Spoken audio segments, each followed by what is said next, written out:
Hello guys. Chapter 10 هنعمل فيه حاجتين. هنتدرب على ال past simple، هنحل exercises على ال past simple، وهناخد reading comprehension على ال African weddings اللي هي حفلات الزفاف الأفريقية. خلينا الأول نتمرن على الماضي البسيط. Fill the spaces with the past simple tense. المفروض ال verbs أو الأفعال المكتوبة نحطها في الماضي. Yesterday Mrs. Wall tidied her house. طيب هنكتبها ازاي؟ هنكتبها IED، يعني TID IED. طيب ليه هنا هحول الواي لآي وحط ED؟ علشان الverb آخره Y قبليه حرف ساكن زي كلمة cry في chapter 9. يبقى tidied TID هنحط الverb في الماضي عن طريق ال IED لأن الverb آخره Y وقبليه حرف ساكن اللي هو حرف ال D. طيب. She washed the windows and cleaned the floors. الverbs دي verbات عادية فبالتالي هنحط لهم ED بس. verbات عادية يعني ايه؟ يعني ولا الverb منتهي بE بس فنحط له D، ولا الverb منتهي بواي، هو منتهي عادي فهنحط له ED. washed هنحط wash وعليها ED، و cleaned. Then she went to the kitchen. go من الأفعال irregular اللي هي الأفعال الغير منتظمة اللي كنا بنحفظها زي ما هي، فهتبقى then she went to the kitchen. went الماضي بتاعت go and wanted to make an apple cake. كانت عايزة تعمل كيكة تفاح. want هنحط لها ED تبقى wanted. she took some apples. take اللي هي يأخذ الماضي بتاعها took but she didn't have any butter. خدت بعض التفاح علشان تعمل الكيكة ولكن ما لقيتش عندها أي زبدة. طيب هنا الجملة عايزة احطها في الماضي عايزة احطها يعني عايزة احطها في الماضي ولكن في النفي يعني. فاعملها ازاي؟ اول حاجة بنفي ازاي في الماضي؟ didn't والمصدر. هنا حطيتلي not بحط ايه؟ didn't plus have، يبقى she didn't have but she didn't have any butter. she ايه بقى الماضي بتاعت is was. she was very sad because she هنا الverb اخره e يبقى هعمل ايه؟ هحط له d بس because she liked apple cakes very much. هنا عايز الجمل دي كلها تحولهم للنيجاتيف وبرضو في الماضي. make up negative sentences in the past simple tense. أول جملة she ate 7 apples last week. هي أكلت 7 تفاحات الأسبوع اللي فات. إزاي أحط الجملة في الماضي؟ didn't والمصدر. طيب هنا الverb irregular غير منتظم فكان eat اتحول ل ate. طيب احنا عايزين بقى نرجعه تاني يبقى didn't والمصدر، يبقى she didn't eat. she didn't eat 7 apples last week. تاني واحدة the boys were ill some days ago. يبقى the boys weren't ill some days ago. ليه هنا حطينا not بس؟ علشان هو verb to be في was were لما يكون هو الفعل الأساسي في الجملة بحط له بس not. مثلا he was happy yesterday، عايزة أنفيها أقول he wasn't happy. they were sad yesterday، عايزة أنفيها أقول they weren't sad yesterday. هنا the boys weren't ill some days ago. تالت واحدة my granny studied at Tartu University in 1950. studied الفعل كان آخر y وقبليه حرف ساكن فبالتالي لما جه يحطه في الماضي خلاه IED. طيب أنا عايزة أنفي didn't والمصدر يبقى didn't وارجع studied أخليها study. my granny didn't study at Tartu University in 1950. Number 4 Mr. Brown hurt his leg yesterday. طيب hurt هنا من الأفعال اللي المضارع أو الانفينيتيف بتاعها هو في الماضي، بمعنى زي cut لما أقول في المضارع أقول cut في الماضي برضو cut. نفس الكلام hurt يعني يعور hurt يعور أو يؤذي، نفس الكلام الماضي بتاعها هي hurt. طيب أنا عايزة Mr. Brown hurt his leg yesterday، عايزة أنفيها يبقى Mr. Brown didn't والمصدر didn't hurt his leg yesterday. هنا عايزنا نعمل questions، نعمل أسئلة بس yes or no questions. يعني ايه yes or no questions؟ يعني ما نحطش where ولا why ولا how ولا who، نسأل على طول did والفعل والمصدر and that's it. أول واحدة Helen met her friend on Monday. هيلين قابلت صديقتها يوم الاثنين. met هي الماضي من meet، يبقى أنا عايز أسأل did والفعل والمصدر، يبقى met هرجع المصدر meet وأسأل بدid والفعل والمصدر. يبقى did Helen meet her friend on Monday. meet double E M-E-E-T. met الماضي بإي واحدة M-E-T. يبقى did Helen meet her friend on Monday and question mark علامة استفهام. Number 2 it was very warm this summer. عايزة أحط yes or no question. في verb to be كنا بننفي نحط not بس، مثلا زي ما قلنا he was happy yesterday قلنا he wasn't happy. في verb to be علشان نسأل بسأل عن طريق إني بعكس، بمعنى يعني مش بسأل بديت في verb to be بس، بمعنى it was very warm هروح عكساها was it very warm this summer and question mark. طيب he was happy yesterday هو كان سعيد امبارح، عايز أسأل هلاقي verb to be بتاع was، يبقى was he happy yesterday. they were sad yesterday عايز أسأل يبقى were they sad yesterday. يبقى verb to be علشان أعمل سؤال interrogative بعكس was أو were مع الفعل. طيب هنا هنسأل ازاي؟ it was very warm this summer تبقى was it very warm this summer، هنبدل was مع it. تالت واحدة we had 7 chapters on Saturday. هسأل ب did الفعل والمصدر، يبقى did we have 7 chapters on Saturday. did we have. طيب أنا عرفت منين إن السؤال ده في الماضي؟ did والفاعل والمصدر did we have. had رجعناها لمصدرها did we have. Number 4 my little brother watched TV some hours ago. أخويا الصغير اتفرج على التلفزيون. طب أنا عايزة أحط لها في السؤال يبقى did والفاعل والمصدر. did your little brother watch TV some hours ago. يبقى did your little brother اللي هو الفاعل والمصدر، المصدر اللي هو ايه؟ بدل كلمة watched هنخليها watch. did your little brother watch. Number 5 the boys played tennis last week. يبقى did والفاعل والمصدر. did the boys play tennis last week. اللي هنعمله هنحط did بعد كده the boys بعد كده played هنخليها play ونكمل الجملة عادي. did the boys play tennis last week. هنا عايز نعمل السؤال باستخدام ال question words اللي هي where when how many and who، وهو اللي احنا كنا قلنا عليها ال exception، بمعنى انه where و when و how و why و how many كل الحاجات ديت بيجي السؤال بعديهم في did والفعل والمصدر، ولكن هو ده الاكسبشن او الاستثناء الوحيد اللي بيجي على طول بعدها الفعل في الماضي. اول واحدة the dog ran in the garden. انا عايزة اسأل where. طيب قبل where انا عايزة احط الجملة في السؤال، صيغة السؤال العادية خالص ايه؟ did والفعل والمصدر. the dog ran يبقى did the dog run.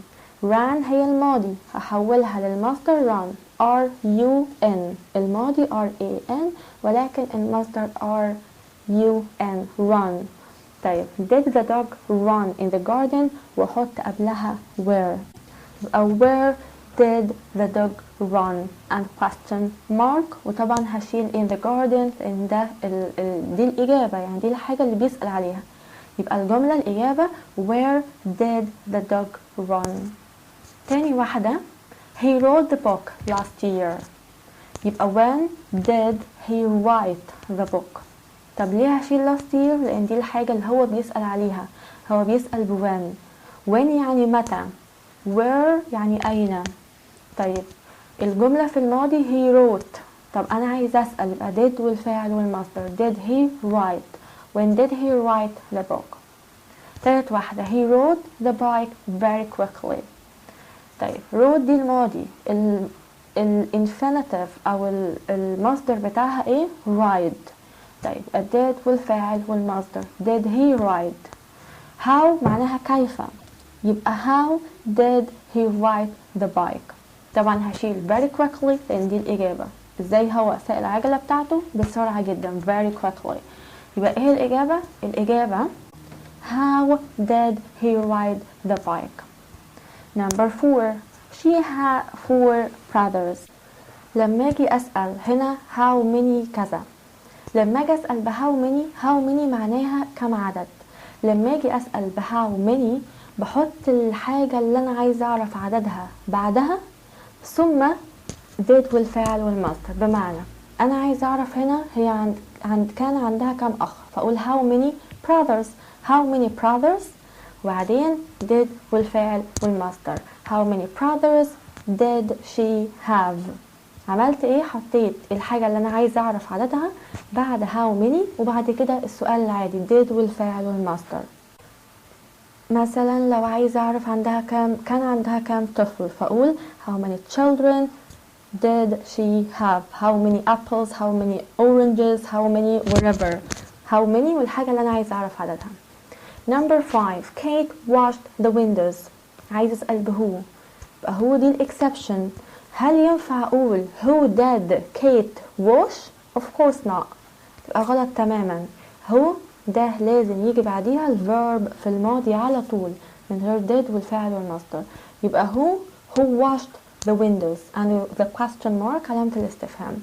يبقى number 5 الإجابة بتاعتها who washed على طول. ليه؟ لأن هو القاعدة بتاعتها بيجي بعديها الفيرب في الباست على طول. ناخد الباسج، ناخد بقى الباسج اللي هي African weddings. African weddings الباسج أو reading comprehension بتتكلم على حفلات الزفاف الأفريقية. There are many different wedding traditions in the African continent and no two are exactly alike. هناك الكثير من تقاليد الزفاف المختلفة في القارة الأفريقية continent اللي هي قارة and no two are exactly alike. ما فيش 2 تقليد للزواج زي بعض. دلوقتي بنتكلم على القارة الأفريقية، فمثلا مصر بتعمل تقاليد الزواج بصورة معينة، ليها تقاليد في حفلات الزفاف. بلد تانية في القارة الأفريقية وليكن أي بلد سودان for example، أي بلد تانية تقاليد الزواج بتاعها أو حفلات الزفاف بتعملها بطريقة مختلفة. However, in all the communities, the bride plays a very special role and is treated with respect because she is the link between the unborn and the ancestors. تقاليد الزواج قلنا مختلفة ومفيش 2 زي بعض.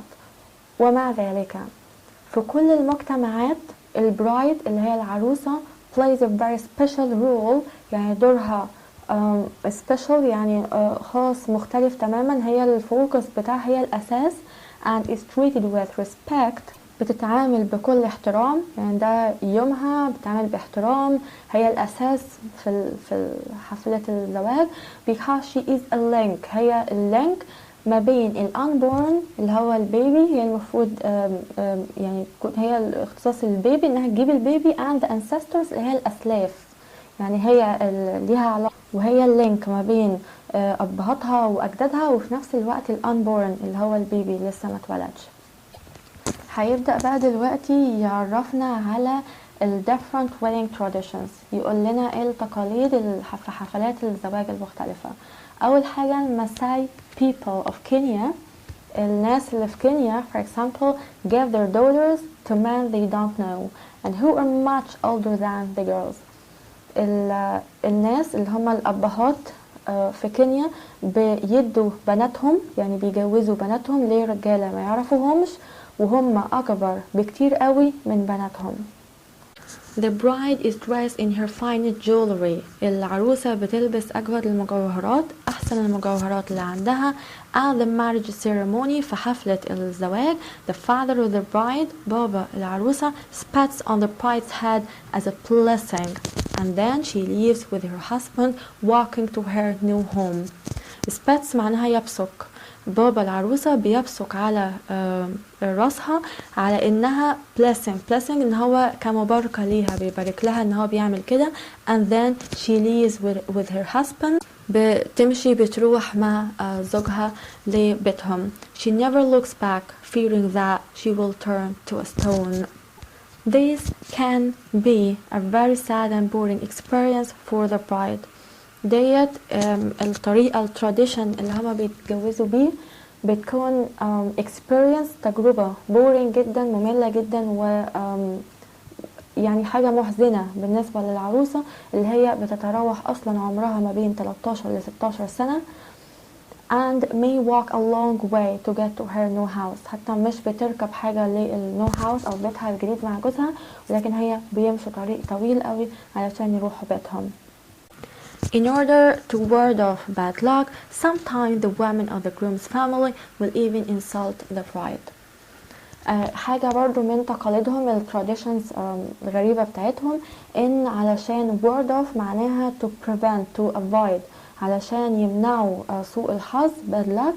sometimes the women اللي هي جمع woman اللي هي النساء او السيدات of the groom's family، السيدات في عيلة العريس will even insult the bride، بيهينوا العروسة علشان يبعدوا الباد luck.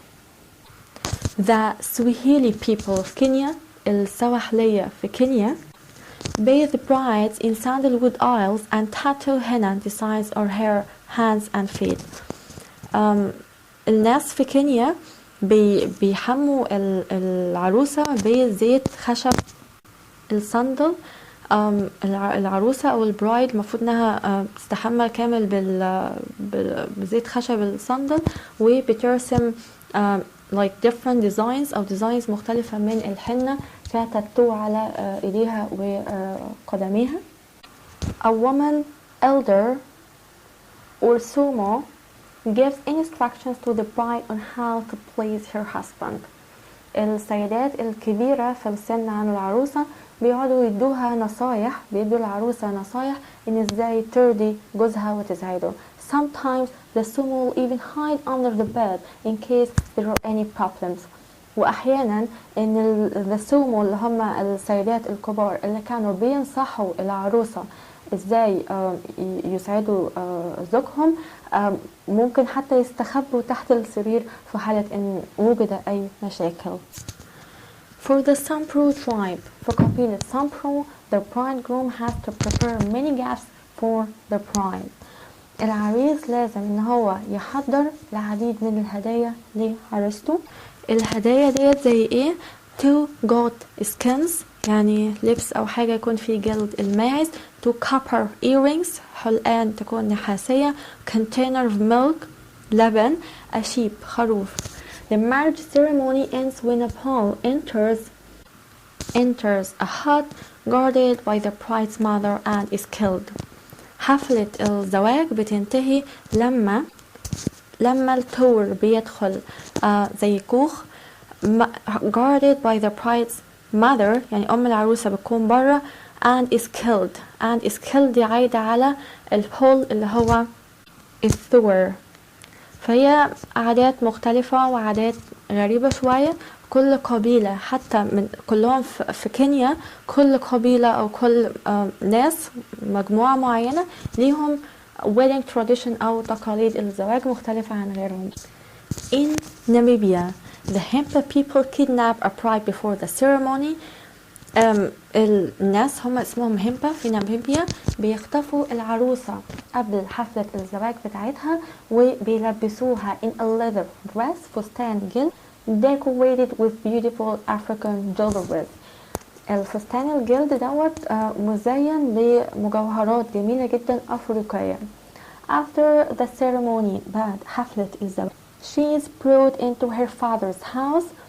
brought ده الماضي من bring، بتحضر لبيت باباها where the family أسرتها tells her بيخبروها what her responsibilities ايه هي مسؤوليتها will be as the wife ايه هي مسؤوليتها وايه دورها كزوجة. and then anoint her with butter fat from cows.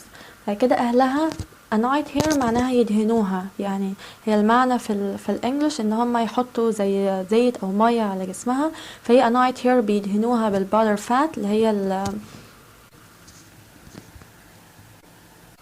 ده بيوضح دهن الابكار وان هم التصرف ان هم يدهنوها، ده بيوضح ان هي كده خلاص اتقبلت انها تكون واحدة من الاسرة او من العيلة. In southern Sudan في جنوب السودان the groom must pay from 20 to 40 cattle. العريس لازم يدفع أو يعطيها من 20 ل 40 ماشية. The marriage ceremony حفلة الجواز is completed only تكتمل بس after the wife has born 2 children. حفلة الزواج بتاعت العروسة بتكتمل بس لما بتولد طفلين. If the wife only bears one child لو العروسة أو الزوجة ولدت مولود واحد بس and the husband asked for a divorce والزوج طلب الطلاق لأنها ما ولدتش 2 he can also ask for either. ساعتها بقى هيسأل أو هيطلب حاجة من الاتنين the return of the cattle or the first child. هيطلب إن هو لإما يرجع له من 20 ل 40 الماشية اللي هو ادهالها لإما ياخد الفيرست تشايلد. وعلشان كده الطلاق صعب جدا. Divorce therefore is very difficult. Another interesting fact is that حاجة تانية fact حاجة حقيقة عن تقاليد الزواج في جنوب السودان is that if a husband dies لما الزوج بيموت then the husband's family أسرة الزوج must provide a brother to the widow. لازم أسرة الزوج يدوا أخو الزوج المتوفي ده للأرملة إن هي تتجوزه. يعني الواحدة العروسة مات جوزها فيجي أخو اللي مات إن هو يتجوزها. طيب دي كده الباسج. هنا synonym match قلنا السينونيم اللي هي المعاني، عايزين نعرف السينونيم كل معنى ايه المعنى بتاعه الناحية التانية. اول كلمة عندنا alike اللي هي متشابهين، لما احنا قلنا مفيش تقاليد الجواز مش متشابهة. alike المعنى بتاعها الناحية التانية هي the same. alike معناها the same. communities مجتمعات المعنى بتاعها الناحية التانية societies. communities معناها societies مجتمعات. ثالث كلمة ancestors معناها أسلاف أو اللي هي الناس الكبيرة اللي هي الأكبر من اللي هي أكبر الأجيال، فالمعنى بتاعها هي elder people الناس الكبيرة. finest معناها أجود بالإنجليش المعنى بتاعها the best أحسن حاجة and the most beautiful. finest معناها the best أو the most beautiful. word of لما احنا قلنا لما هي كانت مذكورة في الباسج word of bad luck وقلنا معناها ان هما يمنعوا الباد luck الحظ السيء. word of معناها send away او prevent خلاص اللي هو يمنع الباد luck. bathe قلنا اللي هي يحمي. wash يغسل اوكي wash. ceremony اللي هي الحفلة فمعناها celebration. عندنا container معناه وعاء فالمقابل ليه equivalent بتاعه السينونيم بتاعه pot. kidnap معناها يخطف فالمعنى بتاعه الناحية التانية take away by force معناها يخطف.